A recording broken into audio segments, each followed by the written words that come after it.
Derrick, thank you so much for agreeing to be with us and share your thoughts about design and business today. One of the reasons I was so keen to have this conversation with you is that you are the CEO of Lunar and also a partner at McKinsey.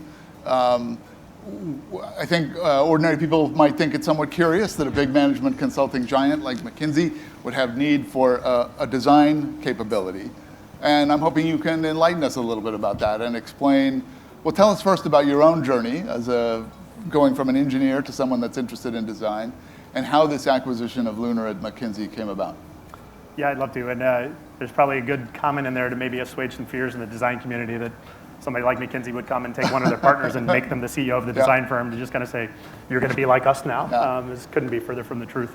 Personally, my background, I was trained as electrical engineer and physicist, worked in a couple of fields around nuclear engineering and naval architecture, and then went back for a graduate degree in industrial design. And left from there on some odd advice from a professor to try to take on a career at McKinsey Company, which was a bit of a departure. I think it was probably one of the first people McKinsey had hired straight out of a design school. And this was over a decade ago. I think it's one of the things that's made McKinsey maybe a little bit more ready to handle the challenge of integrating design resources that way. I'd been with McKinsey about 6 years, working mostly on product development type of work. And we decided to go ahead and push into taking that next step to kind of address some issues where a lot of times we help our clients with definition of products, with their product strategy around a portfolio or what something should be or how to optimize margins. But the end deliverable was always a list of things to go do, right? A list of attributes of a product that they could go and develop. And we didn't really help them with that execution. Yeah. And we found a lot is lost in translation, right? You, as a CEO, you try to say, I have this great list of ideas to optimize my product, but then I pass them to my engineering and design team. And a lot of those things would get, for lack of a better term, pocket vetoed. Right? You say, no, it's not really possible, or I just don't really feel like doing it. And a lot of the value was, kind of left on the floor. So for us, it was thinking about, one, how do we actually have some more assurance of the value of what we're creating, but also really, I think bigger picture was to support better work in innovation in what we're doing, for our clients, and also internally just helping to shift the culture of the people we have within McKinsey. I think one of the biggest benefits of having a design group within McKinsey is the impact it has, even though it's a small group of people, the impact it has on the associates globally, where they get to see we're investing time and resources in this kind of thing. They get to go to the studio and see how we work. They feel, by extension, they get to be a lot more creative in their daily activities. Tell us a little bit about Lunar. How big is it? Where is it? What kind of work does it do? Yeah, so when we decided to get into working on design, we did quite a process to try to figure out who we should partner with. Lunar was one of the first 3 kind of big industrial design firms to come out of Silicon Valley, along with Frog and IDEO 33 years ago. Right. Really kind of at the core of where the kind of the nascence of the current industry was really developing.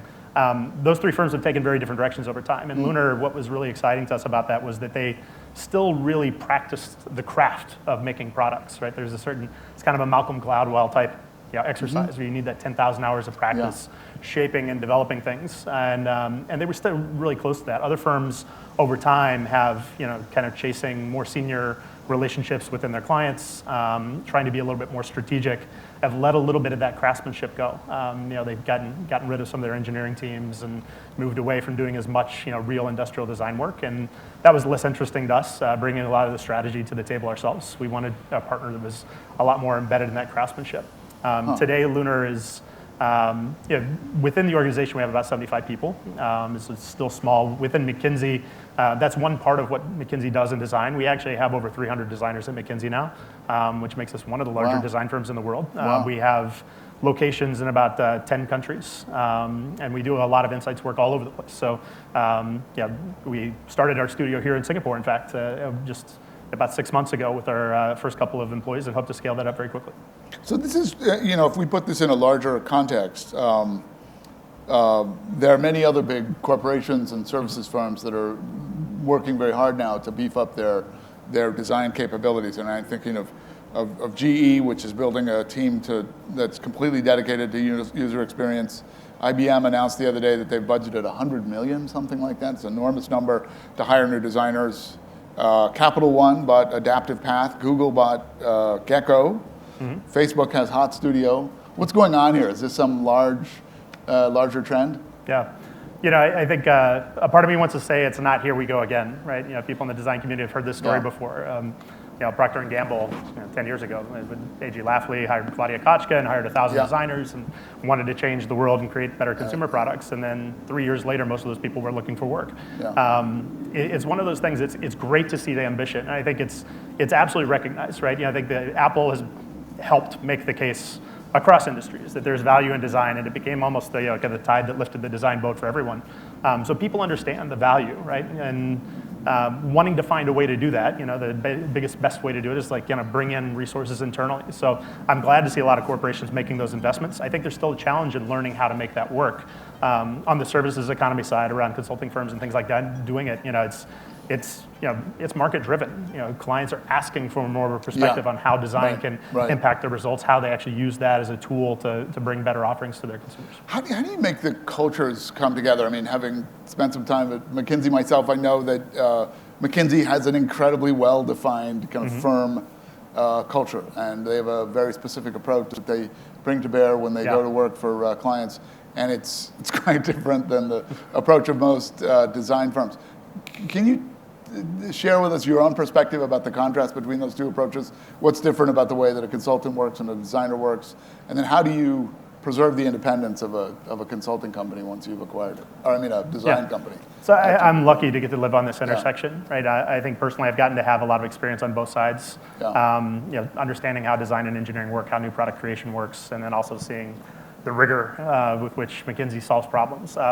To be fair, one of the first things we did is we made sure we ring fence, that group, and we didn't want to crush, kind of a small organization under the weight of, kind of 120 years of here's what we do on a big scale.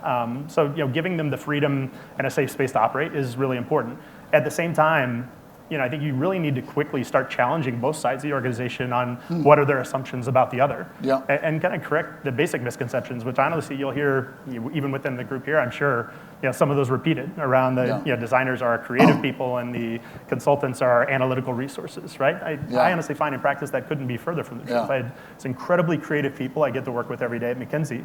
The difference is the design team has a lot more practice and capability in taking those creative ideas and then taking them through a process to create prototypes and iterate concepts and test them with consumers and turn that into something, whereas the other people don't have as much of that creator skill set versus being creative. But that's interesting. You said something to me last night that I was really struck by, which is that McKinsey often, people assume that the right answer is out there and you just have to go find it, right? And so we do this exhaustive process and we try to rule out the inferior answers until we found that needle in the haystack that's the solution. Designers, what's different in the way that they do it? Yeah, I think most businesses, not just consulting firms, go through a primarily reductive problem-solving process, where as early as possible you try to use a framework and generate as many possible solutions as you can, and then quickly start lopping branches off of that issue tree. Saying it's kind of Occam's razor, the simplest, best answer is the one that's left standing after a rigorous process. Designers are a different lot, right? To be a successful designer, you have to be inherently, almost foolishly optimistic. You have to wake up every day and believe that better is out there. There's always a better or new answer. So in conjunction with this business process of trying to reduce to the simplest best answer, you have a design team that comes in and every day wants to put new ideas on the table. They're constantly kind of evolving and challenging and questioning, and they'll come in halfway through the process and say, I got a completely different direction or new idea.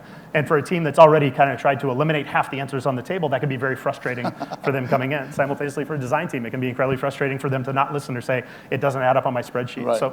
So bartering that conversation and understanding there's actually a really important tension between those two approaches, and it's not really kind of getting the business team to work like the design team or vice versa, but it's actually using their natural tendencies to kind of try to push the answer in the best direction possible. So the negative stereotypes that either side has against each other is what? Designers think, these McKinsey guys are a bunch of tools, all they want is data, right? The McKinsey guys think what? Or the designers?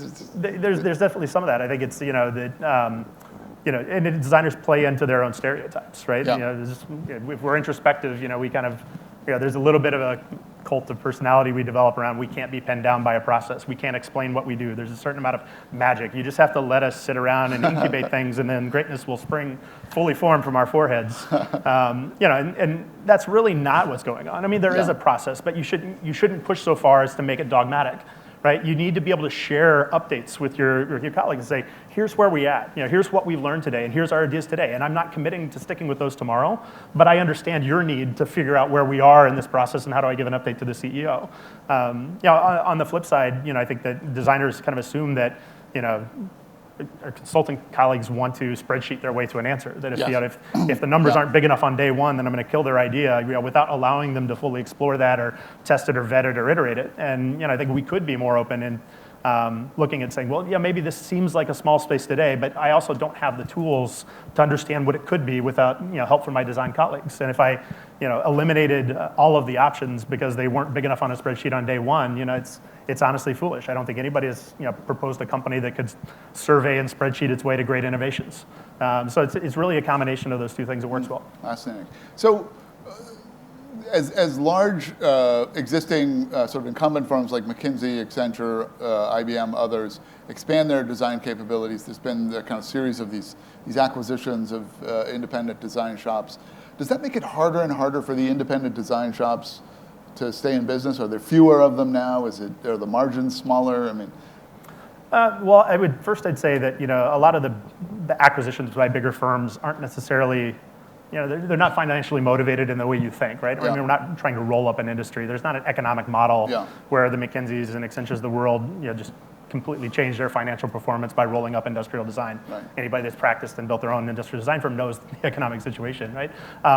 There's still room for small firms to play. You can be incredibly agile. You can carve out niche spaces. And there's always, even for companies that are building a large internal design team, there's always a need for external advice, right? Always a need to go outside your organization for help. I think one of the things you see, is talent acquisition in an agency setting in some ways is easier than in a corporate, right? Designers inherently have short attention spans and want to try and experiment with a lot of new things. And captured design resources typically have to wake up and make the donuts every day. You get just a different type of people that work in those situations. So going outside and finding people that just are going to think a little bit more in an orthogonal manner, in an agency setting, can be helpful to even to organizations that have their own design capabilities.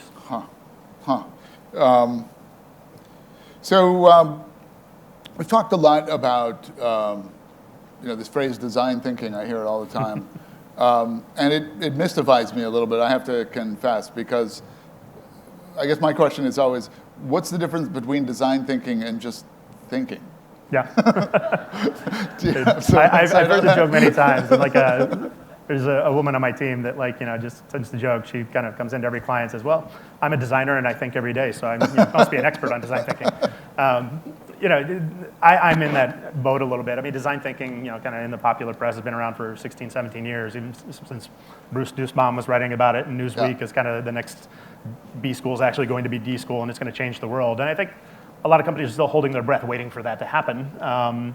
And I wouldn't say it's necessarily because of just kind of the intellectual rigor or kind of what it is, but I think the secret is more in the implementation of what you do. Design thinking itself, as a collection of tools, could be just summarized as just good thinking, right? Honestly, any function of a business, I would expect them to think in those ways, about being holistic, about solutions that solve multiple problems at the same time, about being empathetic to the people that use your services or products or interact with the things you do, about being iterative and trying and testing and prototyping.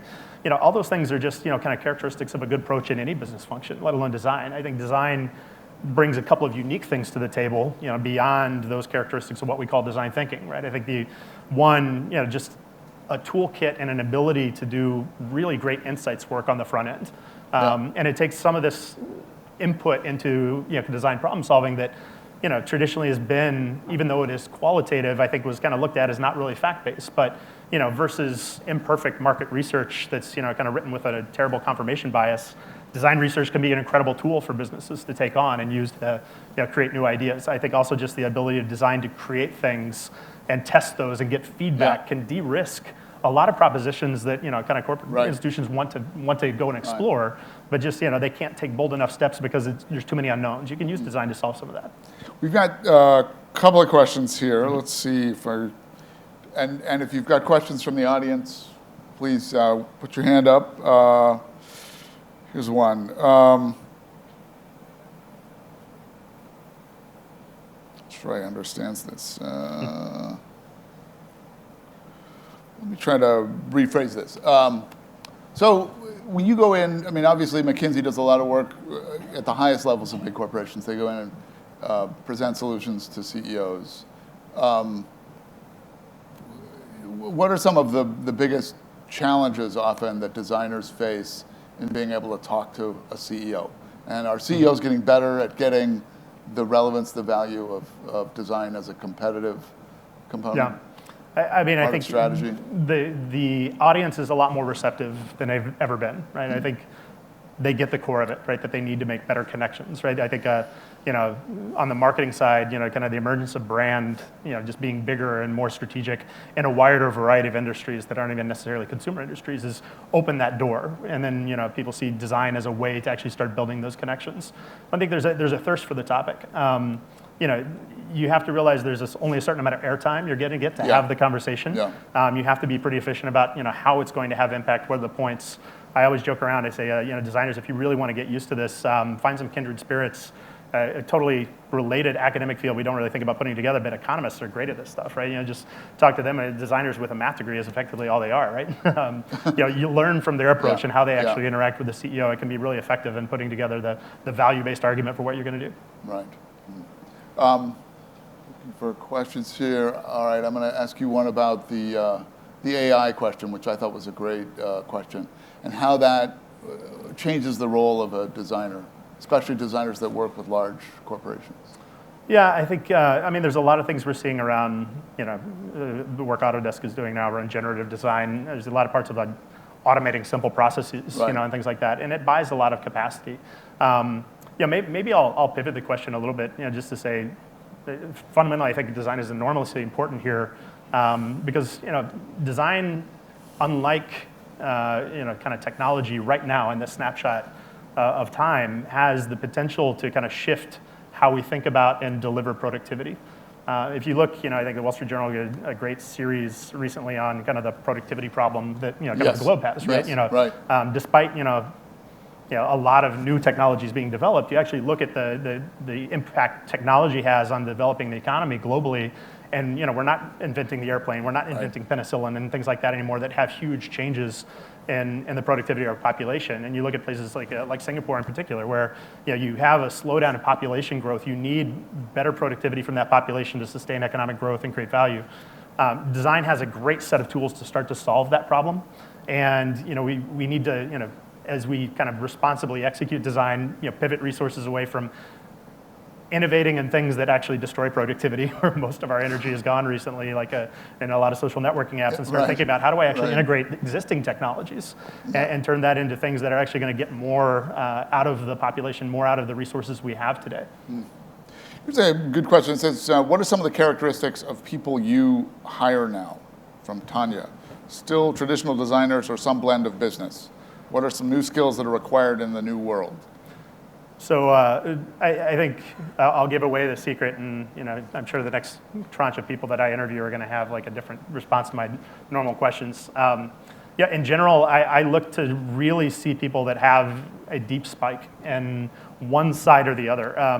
I typically, there's a lot of academic programs where you kind of do a little bit of design, a little bit of MBA, and to me it just comes across as really lukewarm on both fronts. I really like to find people that just are very deep in the craft, very deep in design, or are very good strategic or business thinkers and just have enough built-in empathy to understand the design side and what they do. And that bit of very hot and cold mixture, tends to work out much better for us than finding people that have done the survey of both. So you have a major and a minor, as it were, in your background. Exactly, right? and I'll be the first one to cop to this. As much as I came into McKinsey with a design background, in the equation with Lunar, I'm the stiff business guy, right? I don't pretend to try to be kind of the designer in that equation. I think it's just about keeping the right face on it with the team that I work with. Here's a good one. This is regarding design thinking. You mentioned the secret is in implementation. This is from Joy.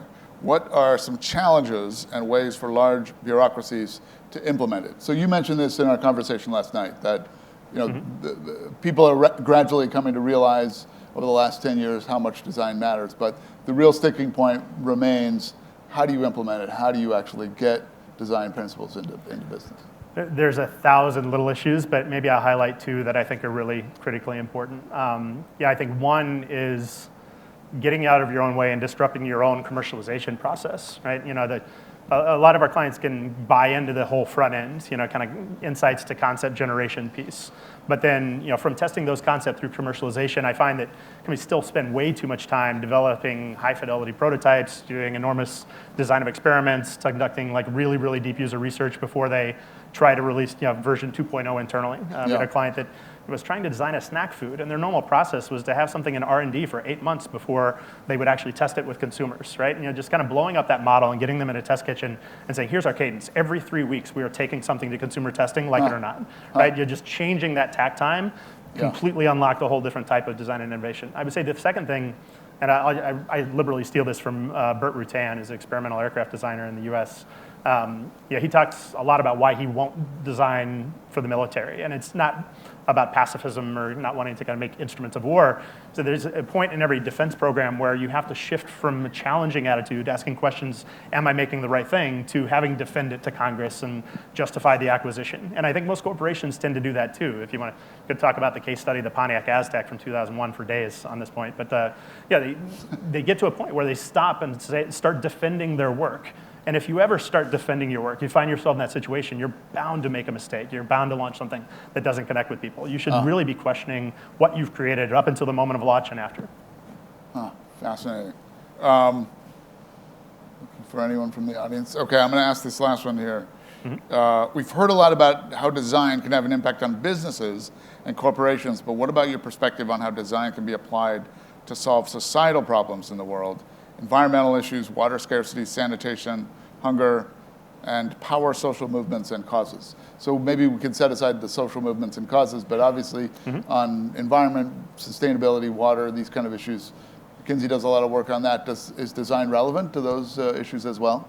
Oh, it's unbelievably relevant. I think, I was fortunate enough in the Institute of Design where I went to school to have, kind of curricula around design for public services and things like that. And I think it's a great part of education, like using design to solve policy problems.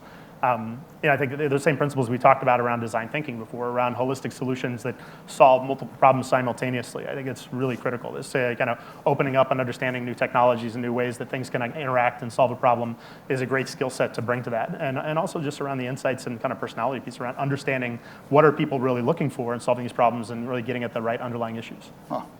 How do you convince clients to use design thinking approach in problem solving when it doesn't really have precise measurement of its effectiveness as a result? This is from when? Yeah, so I think part of it's just like comparing it to the alternative. What are you doing today? It's easy to point out that I think some numbers I've seen showing that less than 7% of consumer products launched are still on the market 2 years later, right? The success rate of current innovation processes is abysmal. So just showing just a small increase from trying a different approach and creating a different data set can actually be really valuable. And I think that's part of my quip about economics, right? You start to try to think about design as a way to generate data, even though the tools are primarily qualitative. Using that as a resource to kind of give a different fact base to an executive team making decisions or inform product development, it's so much better than the state of the art. I mean, it's an inherently difficult thing, I think, with design. If you're on offense as opposed to defense, you're not taking this reductive approach. You're actually trying to add new solutions into the mix. Those new solutions are not going to have any data to support them precisely because they're new. So if the CEO, whoever's making the decision as a client, says, "Well, show me the evidence that this is actually going to work," it's not there. Right? And that becomes the greatest tool of design, is the fact that we can very quickly design a test and make something to get some feedback and get a reaction to, right? Instead of just trying to solve that in a vacuum. I think our time is wrapping up. Unless I've got another question from the floor, I think we're gonna thank Derrick for his thoughts. This has been a fascinating discussion about a very important topic, one that I hope we'll continue to explore over the next year, and that we'll have even more to say on when we come back in 2018. Thanks very much, Derrick, for joining us. Thank you.